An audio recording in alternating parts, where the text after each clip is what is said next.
Yeah, there's 5 of them. Okay, 3 seconds. March group, you guys have it. Tell me, what is, based on this, the strongest? What is number 1? And let me go ahead and ease this up so we can make notes. Go ahead, Mark. What is the strongest one of these, according to your group? Prime Minister with 2 parties. Prime Minister with 2 parties. Prime Minister with 2 parties is going to be number 1 in your estimation. Why? Oh, I can't write on the wall, though. Go ahead. Well, you're asking us why? Yeah, why? Because he got the majority of the vote, and okay. He got majority of the parliament. So he's a prime minister. He controls the executive. Yeah, exactly. The prime minister 1-2 is going to have a majority of the votes. Prime minister of 2 parties is going to be able to pass whatever he or she wants. Going to have control of the courts. Going to have control of it all. So if you want to get something done, you're guaranteed to have the majority in your favor. What is number 2 based on class? I gave you 4 for that.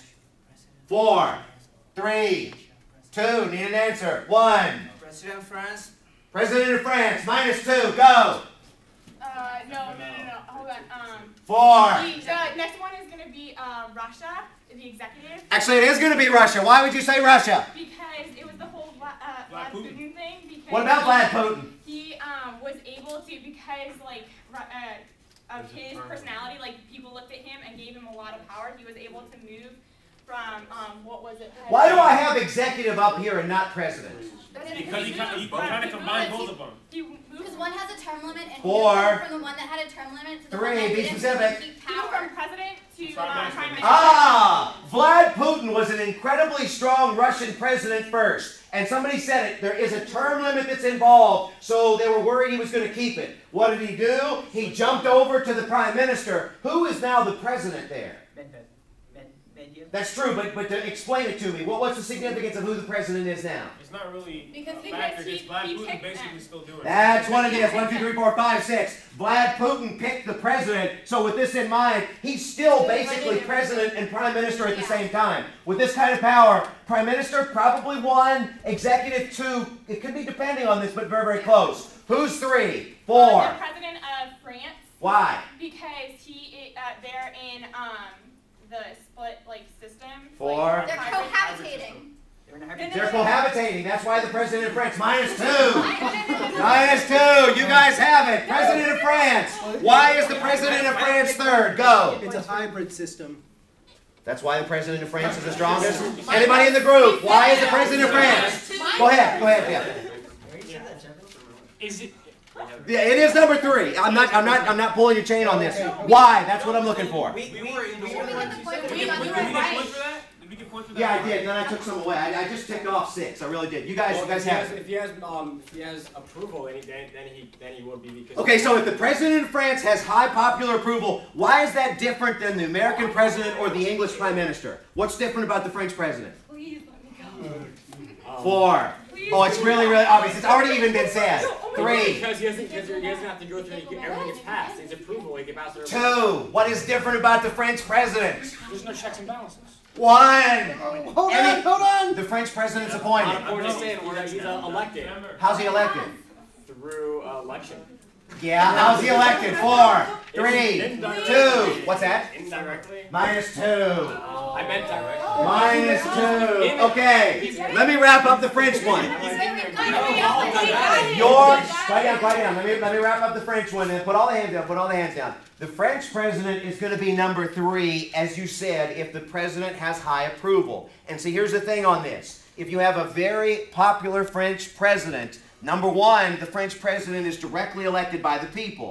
When you think about the American president, indirect with the Electoral College. When you think about the prime minister, indirect through the parliament. You said cohabitation. Cohabitation is in the French system, but that means that one party is president and one is prime minister, which would actually make it weak. So the French president could be 3. The French president could be lower. Lower if it's a cohabitation kind of a thing. Now, Can we? hang on. Put him down. Wouldn't he automatically be less powerful than a U.S. president if he has to share power with a prime minister? He appoints the prime minister is the other And he thing. can fire. And can fire the prime minister. So that makes the French president potentially maybe stronger, but typically 3 is probably safe because they're probably breaking some rules here. All right, number 4, first hand I see. Actually, TH, it's you. President, US. President of the United States, go ahead, talk to me. Why? President of the United States, because There can be a divided government sometimes. Because Is that, are we explaining why the president's powerful or not? if the president have his party as majority in Congress, and he will be the powerful president. Every decision he make will be backed by Congress. Yes. And he will be the he can be very powerful. Okay, the American president could conceivably be higher, but generally speaking, it's going to be a little bit lower because the other party might control. That's one thing in this. It's powerful though because of separation of powers, which we already talked about. TH's group 1, 2, 3, 4. Who is number 5? TH's group. Prime Minister multi-party. Why is this 5? Basically because of this co-coalition. Say again, because of what? Because of this reconnaissance. 4, You gotta say it right.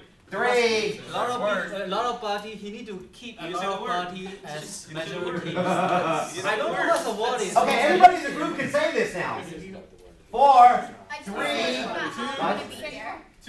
whatever TH can say. 2, Okay, it's gonna be 1. executive because like it's gonna be so much difficult to pass laws and everything because you have to be concerned about. Go ahead, y'all are next. What the what? Coalition. What do we talk? What is a coalition? What do we think? Basically combining each other. When you have multi-parties, they have to work together, so it's not like one person is in power. So in addition to having to get your own party to agree on it, in addition to going against the other parties that are against you, you also have to get everyone in your coalition to agree with you. Yeah. Here's the thing on this. I gave you 2 parties up here and here, and I think you were reacting to this at the beginning. 2 parties means that there's always going to be a majority and there's always going to be a shadow or a minority party. When you're dealing with multi-party, the more parties there are, the more fractionalized it is. So it's harder to not just get a majority, but it's harder to keep your coalition together. Go ahead. A good example of that is Italy because they have so many That is different true. parties. Their 1, government, 2, they've 3, just 4, keep, 5, making 6. new governments, and they've had about 40 governments Yes. in the past 60 years. They have had an awful lot. So that leaves number 6. What's number 6? Monarch. Monarch. And why, just briefly, because we've kind of hit on this. Go ahead. Ceremonial. Yeah, monarch is going to be fairly ceremonial. What you'll see with this is that indeed. Basically, you're just the Queen of England. You get to meet Lady Gaga and Hannah Montana. You don't really do it. You get to appoint the Governor General of The monarch, when you think about it, is largely a ceremonial position, which this group had said previously. It can be more important in some instances, but usually it isn't. Go ahead, we double click on this. 5, 10, 15.